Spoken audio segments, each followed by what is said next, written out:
Senhor nosso Deus, eterno Pai, obrigado pelas bênçãos derramadas em nossas vidas. Pedimos agora a presença do Santo Espírito, porque a Tua palavra vai ser aberta e que Teu Santo Espírito possa me usar para que essa verdade chegue aos ouvidos de todos aqueles que precisam e que nós possamos sair daqui transformados por Ti, em nome de Jesus. Amém.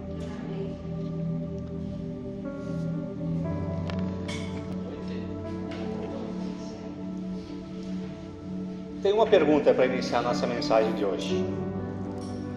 Qual foi a maior decisão da sua vida? Pense aí. Eu sei que alguns devem estar pensando assim: a maior decisão da minha vida foi casar. Meu casamento, né? É. Confesso que a minha foi a maior decisão da minha vida. Foi muito preparo. O batismo, quem sabe, uma decisão importantíssima. Talvez o emprego, né? Talvez uma mudança. São várias decisões, né, que nós tomamos ao longo da nossa vida. As decisões que nós tomamos, elas traçam quem nós seremos no futuro. E quem nós somos hoje pelas decisões que nós fizemos no passado. Elas mostram também, elas traçam como nós estaremos no futuro. E as decisões também, elas têm um impacto na eternidade, as nossas escolhas. No dia a dia, nós fazemos pequenas e grandes decisões. Nós decidimos o que falar, como agir, a quem ouvir. São decisões que pautam o nosso dia a dia. Nós podemos decidir também viver de acordo com a verdade de Deus ou seguir as nossas próprias intuições. Também é uma decisão. E as decisões, elas são igual a uma semente de milho, pense aí. Quando você planta, ela nasce, ela cresce e ela produz espigas. E essa espiga tem muito mais sementes a partir de uma semente apenas. E as decisões podem ser comparadas com essas sementes que, ao ser feita uma decisão, elas têm consequências. Geralmente mais que uma consequência em nossas vidas. Então por isso que podemos comparar com sementes. Abra sua Bíblia em Provérbios capítulo 14. No verso 12, e ali no texto diz o seguinte, Provérbios 14, 12: há caminhos que ao homem parece direito, mas o fim dele conduz à morte. Algumas decisões que nós tomamos às vezes parecem ser direita aos nossos olhos, parecem ser certas, mas infelizmente ao longo do tempo, ao passar dos anos, nós vemos que algumas decisões que nós tomamos, elas, quem sabe, trazem consequências e arrependimentos. E muitas delas também trazem alegria. Que bom, né? Mas são consequências a partir das nossas decisões. O que será que nós somos capazes de fazer se nós formos colocados à prova? O que nós somos capazes de fazer ou decidir se nós formos colocados à prova? Por que eu pergunto isso? Pense agora que você tem uma família para sustentar, mas todas as oportunidades de trabalho que aparecem, você precisa trabalhar aos sábados. Mas a sua família, ela está passando necessidade, ela precisa de auxílio, ela precisa de comida. Mas as oportunidades é somente ao sábado e você fica apreensivo. E aí vem a questão: você cede ou você confia em Deus? É uma escolha, é uma decisão. E nós vamos ver duas histórias hoje, breve, de personagens na Bíblia que fizeram algumas escolhas. Nós vamos ver o que acarretou essas escolhas. A primeira delas tem a ver com os filhos de Isaque, Esaú e Jacó. Nós já ouvimos falar muito, né, sobre esses personagens. Esaú, ele era o mais velho. Desculpa. Ele era o mais velho. E por ser o mais velho, ele tinha o direito à primogenitura. Além das posses que ele tinha direito por ser o primogênito, da herança, né? Ele também tinha, por ser o primogênito, quando recebesse a primogenitura, a responsabilidade espiritual como um líder da sua família, um líder de Deus, da igreja. Vamos ler lá Gênesis no capítulo 25, do verso 29 ao 34. Gênesis 25, 29 ao 34 fala o seguinte: E Jacó cozera um guisado, e veio Esaú do campo, e estava ele cansado, porque Esaú era um caçador. E disse Esaú a Jacó: Deixa-me, peço-te, comer desse guisado vermelho, porque estou cansado. Por isso se chamou o seu nome Edom. Então disse Jacó: Vende-me hoje a tua primogenitura. Então Esaú disse: Eis que estou a ponto de morrer, e para que me servirá logo essa tal primogenitura? Então disse Jacó: Jura-me hoje. E jurou-lhe e vendeu a sua primogenitura a Jacó. E Jacó deu pão a Esaú e o guisado das lentilhas. Ele comeu, bebeu, levantou-se e foi-se. E então desprezou Esaú a sua primogenitura. Ao ler esse texto, então, nós vemos que Esaú, por um desejo do seu coração, por uma vontade carnal, ele vendeu um direito tão precioso, a primogenitura. Nós vamos ver daqui a pouquinho por que era tão precioso.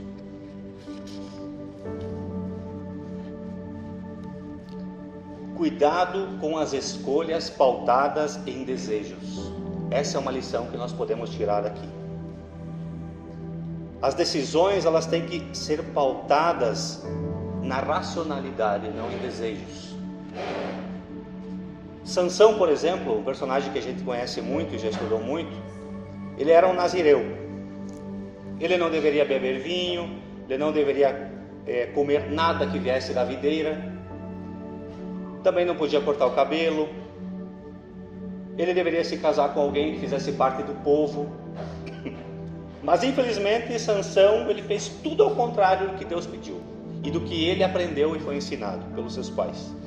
Ele foi lá, casou com uma mulher do povo inimigo, bebeu, contou o seu segredo para ela, cortaram o seu cabelo, tudo por uma vontade humana. Fala nos versos ali de Juízes sobre Sansão que ela agradou os seus olhos, por isso ele casou com ela. Consequência disso, derrota, e ele perdeu a bênção. Temos aqui duas frases importantes e eu gostaria que vocês fixassem elas. Cuidado para não tomar decisão permanente baseado em sentimento temporário. E a outra, que serve de lição para nós: não troque o que você mais quer na vida pelo que você mais quer naquele momento, como Esaú fez. Esaú estava achando que estava morrendo de fome e trocou sua primogenitura por um prato de comida. Eu sei que ao longo da nossa vida nós tomamos decisões tanto certas quanto erradas também. E infelizmente nós pagamos o preço por isso. Mas hoje eu peço para que cada um que está aqui ouvindo isso, essa mensagem, tome uma decisão ao lado de Cristo. Porque essa decisão é para a eternidade. Nós devemos viver a nossa vida com as orientações de Deus, que estão aqui na sua palavra. As decisões, ao nós vivermos de acordo com as verdades de Deus, nós entendemos que as decisões mais importantes são as decisões espirituais, aquelas que realmente refletem na eternidade. O texto inspirado de Ellen White diz o seguinte: Esaú e Jacó foram ensinados a considerar o direito da primogenitura como uma questão de grande importância, pois não incluía só heranças de bens materiais, como eu disse antes, mas a liderança espiritual. E algo importante aqui que ela declara: aquele que recebia se tornava o sacerdote da família, e da linhagem de seus descendentes viria o Redentor do mundo. Que oportunidade que Esaú perdeu, né? A linhagem do Redentor do mundo poderia ter vindo de Esaú.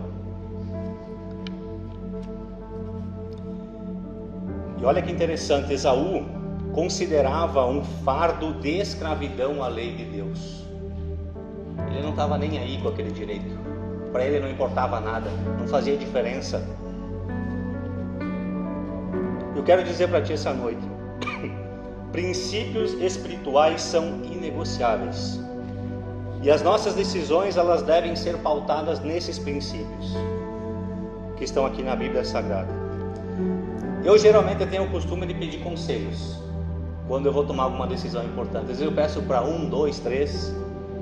Quando eu vejo que são decisões que está difícil eu achar a solução, e eu peço conselhos. A gente pede conselhos para não errar, geralmente. E será que nós temos pedido conselhos a Deus na nossa vida para tomar as decisões? Elas estão aqui. Pessoas talvez já vivenciaram o que nós estamos vivendo, e nós só precisamos buscar esses conselhos na verdade de Deus.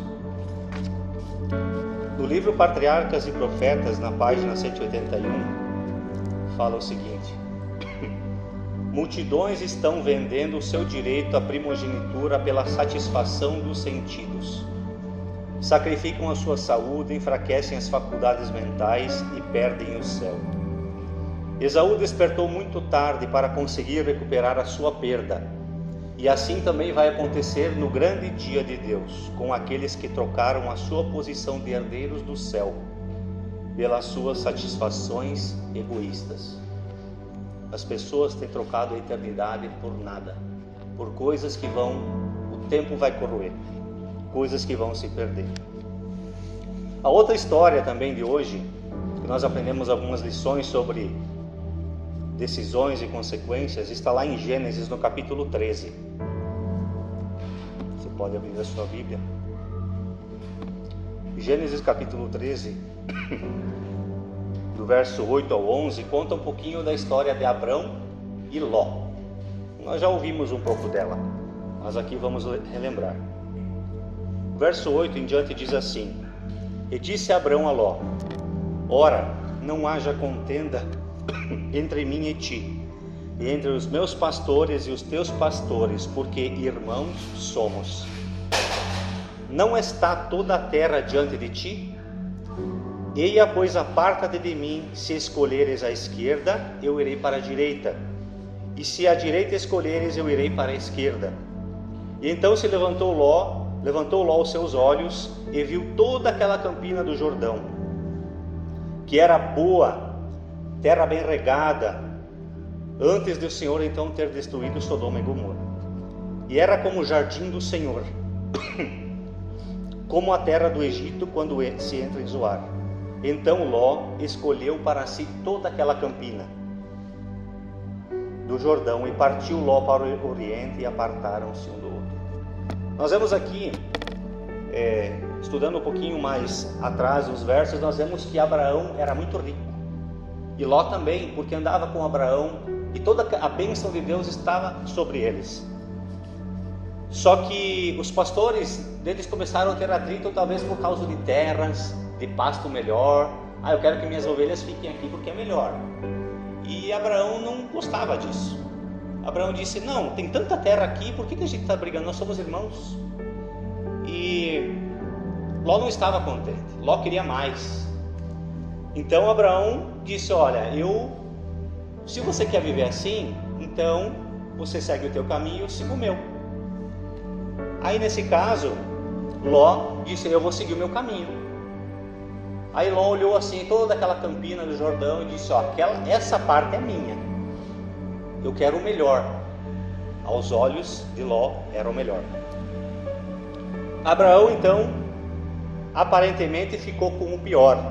Ele ficou com as terras ali das montanhas, entre as montanhas de Hebron e as florestas de Mamre. Não era uma terra assim cobiçada.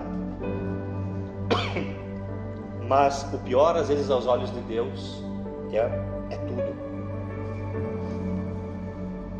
No verso 14 e o 16 de Gênesis 13 fala assim: E disse o Senhor a Abraão, depois que Ló se apartou dele: Levanta agora os teus olhos e olha desde o lugar onde estás para a banda do norte, do sul e do oriente e do ocidente.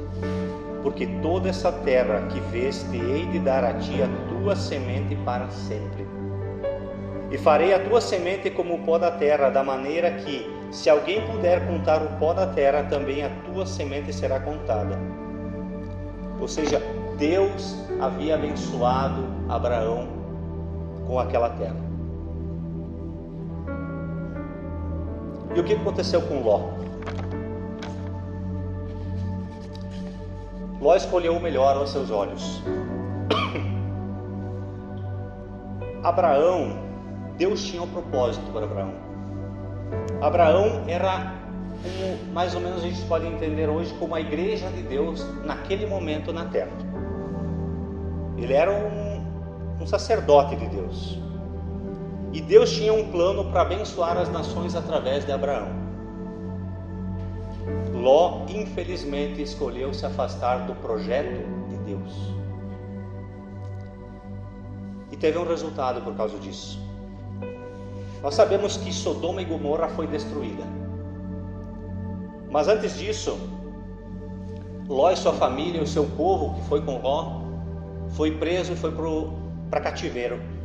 Quem teve que salvar Ló? Abraão. Abraão teve que socorrer a Ló. Lá no verso 13 do capítulo 13 de Gênesis, fala assim: Ora, eram maus os varões de Sodoma e grandes pecadores contra o Senhor.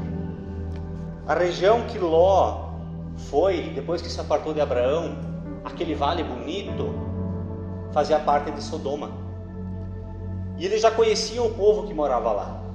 Mas mesmo assim, Ló insistiu e foi porque aquilo cobiçou com seus olhos. Como Sansão foi cobiçado pela mulher. Só que infelizmente lá ele só achou desgraça e morte e depois destruição. Tanto que a sua esposa virou uma estátua de sal por causa da destruição de Sodoma e Gomorra. Uma escolha,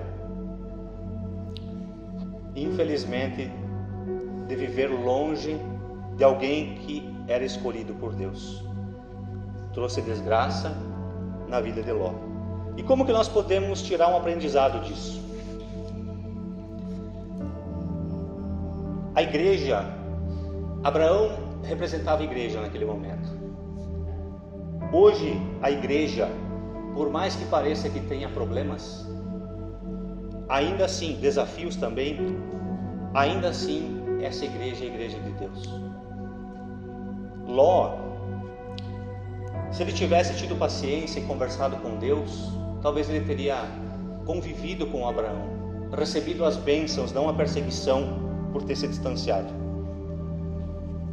E por mais que nós tenhamos desafios aqui dentro, nós devemos continuar juntos nessa caminhada. A nossa decisão hoje deve ser continuar juntos nessa igreja. Por isso nós devemos decidir continuar ao lado de Cristo. E o meu apelo para essa noite é que eu e você, nós façamos a escolha pela eternidade e que nós possamos viver por essa escolha.